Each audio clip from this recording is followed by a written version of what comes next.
السلام علیکم ورحمۃ اللہ وبرکاتہ۔ عزیز دوستو، آج کی اس ویڈیو میں ہم بات کرنے والے ہیں کہ حضرت علی رضی اللہ تعالیٰ عنہ نے فرمایا دودھ کا ابل کر گرنا کیسا، یعنی آپ نے دیکھا ہوگا آپ کے گھروں میں جو دودھ ابل کر گرتا ہے اس سے کیا ہوتا ہے، اس کا ابل کر گرنا کیسا ہے، یہی ہم آپ کو آج کی اس ویڈیو میں بتائیں گے۔ اور دوستو، اس کے ساتھ ساتھ ہم آپ کو یہ بھی بتائیں گے کہ اللہ تبارک و تعالیٰ نے عورت اور مرد کو کب، کیوں اور کیسے پیدا فرمایا۔ تو دوستو، بہت ہی پیاری ویڈیو ہونے والی ہے، آپ لوگوں سے گزارش ہے آپ لوگ اس ویڈیو کو آخر تک ضرور دیکھیں۔ ویڈیو شروع کرنے سے پہلے اگر آپ ہمارے یوٹیوب چینل پر نئے آئے ہیں تو ہمارے یوٹیوب چینل کو سبسکرائب کر کے بیل آئیکن ضرور دبا دیں، اس ویڈیو کو لائک بھی ضرور کریں اور زیادہ سے زیادہ شیئر کر کے اپنے کچھ قریبی دوستوں تک ضرور پہنچائیں۔ تو آئیے شروع کرتے ہیں ویڈیو۔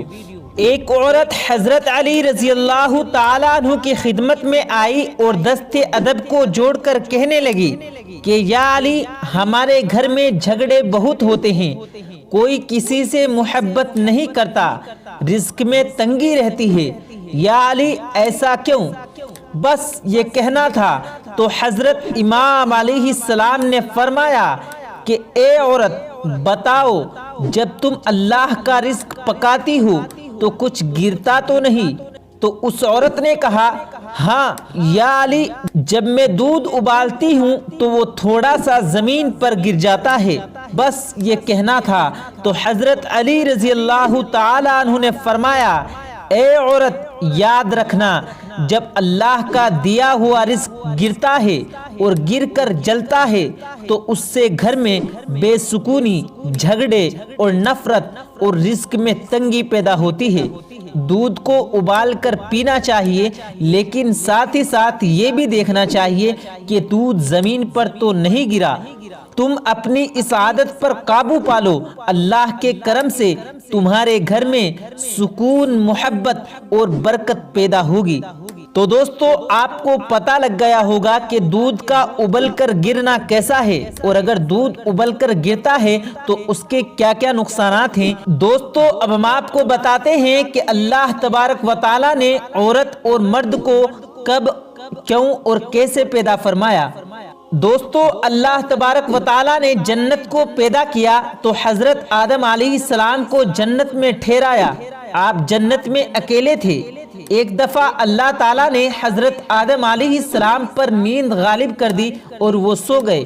اللہ تبارک و تعالیٰ نے پھر آپ کی دائیں پسلی سے ایک پسلی نکال کر اس سے اماں حوا کو پیدا فرمایا اور حضرت آدم علیہ السلام کی نکالی ہوئی پسلی کی جگہ گوشت بھر دیا۔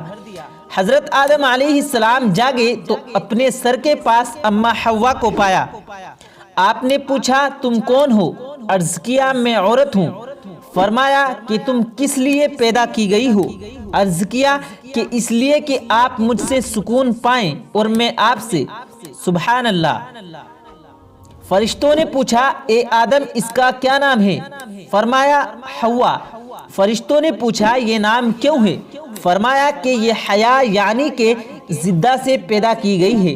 اس سے ہمیں یہ سبق ملتا ہے کہ عورت کو اللہ تعالیٰ نے مرد کے سکون کے لیے پیدا فرمایا اور مرد کو عورت کے سکون کے لیے۔ چنانچہ اللہ تعالیٰ نے قرآن پاک میں ارشاد فرمایا اور اس کی نشانیوں میں سے ہے کہ تمہارے لیے تمہارے ہی جسم سے جوڑے بنائے، اس سے تم آرام پاؤ۔ اس سے معلوم ہوا کہ شوہر اور بیوی کو اللہ تعالیٰ نے ایک دوسرے کے سکون کے واسطے پیدا فرمایا، اور یہ سکون اسی وقت حاصل ہو سکتا ہے جب شوہر اپنی بیوی کو اور بیوی اپنے شوہر کو سمجھے، اور اگر بیوی بھی میاں بننے لگے اور کہنے لگے کہ میں بھی مرد کے ساتھ ساتھ چلوں گی تو پھر یہ سکون مشکل ہے۔ اسی طریقے سے آج کل کے مرد بھی ایسے ہیں جو دیکھنے میں میاں نہیں بیوی نظر آتے ہیں۔ یہاں پر ہمیں ایک بہت خوبصورت حدیث یاد آ رہی ہے، تو چلیے ہم آپ کو اس حدیث شریف کی طرف لے کر چلتے ہیں۔ مشکات شریف کی یہ حدیث شریف ہے کہ نبی کریم حضور صلی اللہ علیہ وسلم نے ارشاد فرمایا، میری امت کی عورتوں پر سونا اور ریشم حلال ہے لیکن مردوں پر حرام ہے۔ اس سے معلوم ہوا کہ سونے کا زیور، انگوٹھی وغیرہ عورتیں پہنتی ہیں، مرد نہیں۔ لیکن آج کل شادیوں میں لڑکی والے دولہا میاں کے لیے سونے کی انگوٹھی وغیرہ تیار کر کے دولہے کو پہناتے ہیں اور اس سے دولہا میاں بھی خوش ہو جاتے ہیں، جبکہ یہ شرعاً بالکل غلط ہے۔ اور یہاں پر ہمیں یہ بھی سیکھ ملی کہ عورت کی پیدائش پسلی سے ہوئی ہے، اور نبی کریم حضور صلی اللہ علیہ وسلم نے فرمایا کہ عورت کی پیدائش پسلی سے ہوئی اور پسلی ٹیڑھی ہوتی ہے، اس سے نرمی اختیار کرو، کیونکہ پسلی کو اگر سختی کے ساتھ سیدھا کرنا چاہو گے تو وہ ٹوٹ جائے گی، اور آپ جانتے ہیں اس کا ٹوٹنا کیا ہے، اس کا ٹوٹنا ہے طلاق۔ اس لیے عورت سے ہمیشہ نرمی اختیار کرو۔ اگر اس حدیث شریف پر لوگ عمل کر لیں تو آئے دن یہ ہونے والے طلاق کے جو جھگڑے ہیں وہ ختم ہو جائیں گے۔ اور نبی کریم حضور صلی اللہ علیہ وسلم نے جہاں مردوں کے حقوق عورتوں پر بیان فرمائے، وہاں یہ بھی فرمایا کہ تم میں سب سے اچھا شخص وہ ہے جو اپنی بیوی سے اچھے سلوک کرے، اور میں اپنی بیویوں سے تم سب سے اچھا سلوک کرتا ہوں۔ مشکات شریف صفحہ نمبر 242۔ مرد کا درجہ اگرچہ عورت سے بڑا ہے لیکن عورت کے حقوق بھی مرد پر بہت ہیں۔ تو میرے پیارے پیارے بھائیوں اور بہنوں، ان تمام باتوں پر ضرور عمل کیجئے گا۔ دوستو، وہ 6 جاندار چیزیں کون سی ہیں جن کو اللہ پاک نے بغیر ماں باپ کے پیدا کیا ہے؟ آئیے ہم آپ کو بتاتے ہیں۔ نمبر 1، حضرت اسماعیل علیہ السلام کی قربانی کے وقت جنت سے آنے والا دمبا۔ اللہ پاک نے اس دمبے کو بغیر ماں باپ کے پیدا کیا جو جبرائیل علیہ السلام جنت سے لائے تھے۔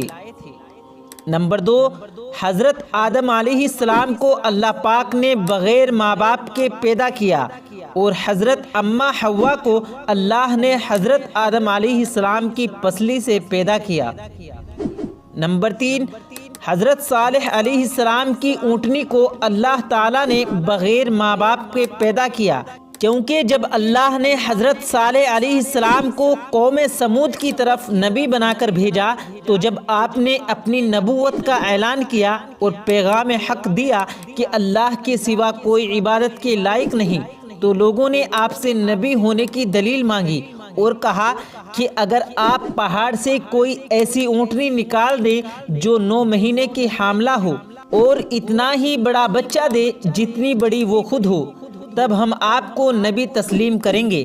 تو آپ نے ایسا کر دکھایا، اور یہ وہی اونٹنی تھی جسے اللہ تعالیٰ نے بغیر ماں باپ کے پیدا کیا تھا۔ نمبر 4، جس مچھلی نے حضرت نوح علیہ السلام کو اپنے پیٹ میں رکھا، اسے بھی اللہ نے بغیر ماں باپ کے پیدا کیا تھا۔ نمبر 5، حضور کریم صلی اللہ علیہ وسلم کو معراج پر لے جانے والے براق جانور کو بھی اللہ نے بغیر ماں باپ کے پیدا کیا، جو آپ صلی اللہ علیہ وسلم کو معراج پر لے گیا تھا۔ نمبر 6، حضرت موسیٰ علیہ السلام کی عصا مبارک سے بننے والے اژدہا کو اللہ نے بغیر ماں باپ کے پیدا کیا۔ تو دوستو، آپ کو پتہ لگ گیا ہوگا کہ کن کن جاندار کو اللہ نے بغیر ماں باپ کے پیدا کیا ہے۔ دوستو، اب ہم آپ کو بتاتے ہیں کہ پیارے نبی صلی اللہ علیہ وسلم نے ارشاد فرمایا، 4 چیزیں چہرے کی رونق ختم کر دیتی ہیں۔ دوستو، پیارے نبی صلی اللہ علیہ وسلم کا بہت ہی پیارا فرمان ہے، جس کے بارے میں پیارے نبی صلی اللہ علیہ وسلم نے فرمایا کہ جس انسان کی زندگی میں یہ 4 چیزیں آ جائیں گی تو اس کے چہرے کی رونق چلی جاتی ہے، اس کا چہرہ بے رونق ہو جاتا ہے، اس کی زندگی سے خوشیاں جاتی رہتی ہیں۔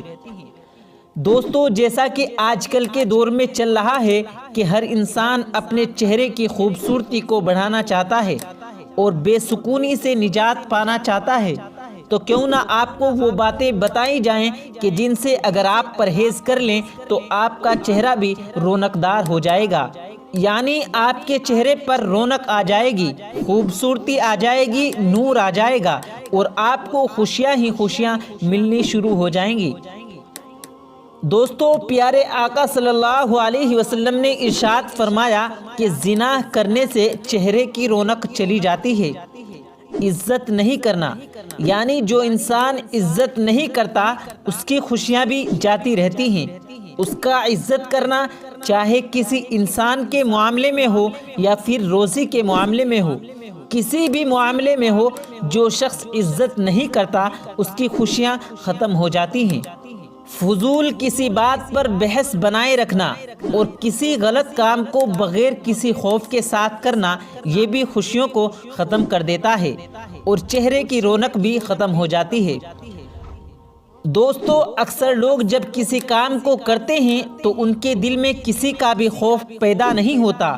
ان کے لیے فرمایا گیا ہے کہ جو کوئی ان 4 چیزوں سے پرہیز کر لے اس کی خوشیاں بھی برقرار رہیں گی اور اس کے چہرے پر رونق بھی بنی رہے گی۔ لہٰذا اگر آپ بھی یہ چاہتے ہیں کہ آپ کی خوشیاں برقرار رہیں اور چہرے کی رونق بھی بنی رہے تو وفاداری قائم کریں، کسی کے ساتھ کبھی بھی جھوٹ نہ بولیں، کبھی بھی اپنی زندگی میں زنا نہ کریں، حرام کام نہ کریں۔ اگر ایسا ہوا تو آپ کے چہرے کی رونق جاتی رہے گی اور خوشیاں بھی جاتی رہیں گی۔